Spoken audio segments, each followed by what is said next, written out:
Animal, we're human beings, and you realize, wow, it's an insult.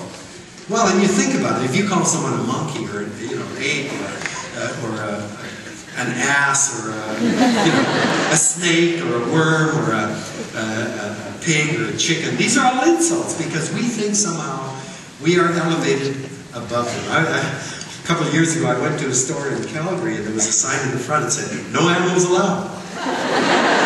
I went to the proprietor, I said, "Buddy, if you enforce that, you're not going to have any customers." We are animals. And as animals, we are as dependent on the fundamental elements of earth, air, fire, and water, as any other species. Why can't we see the crisis as it really is? Why are we blinded from this reality? Why are we turning our backs on the survival strategy of our species? I'm not a sociologist, but there are a number of things that clearly are changing the way that we see the world. One thing is population. I was born in 1936 when there were 2 billion people on the planet. In my lifetime, the population of the planet has more than tripled. And that's an astonishing thing. I mean, if you look at all of human history, we only reached 1 billion people in the 1800s. And now, suddenly, we're just shooting straight up. But my issue is not that nothing can go on straight up like that indefinitely. It can. But because the population is skyrocketing, it means every year there are way more babies born than there are old people dying.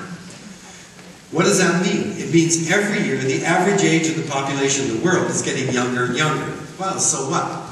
It means that the vast majority of people, especially in the industrialized world now, the vast majority of us were born after 1950. Again, so what? It means that you have spent your entire lives in an absolutely unprecedented and an absolutely unsustainable period of growth and change. But to you, this is normal. Not only is it normal, you demand this because that's all you've ever known. And I got to be able to go to the store next year and be sure that there's a nanopod or a micro something. And I've got to be able to trade in my laptop next year.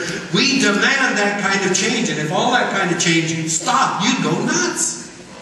Because you think this is the way it's always been. This is the way it's got to be. But when you look at it over 150,000 years, I can tell you, you have lived through an absolutely unprecedented period of growth and change, and it is completely unsustainable.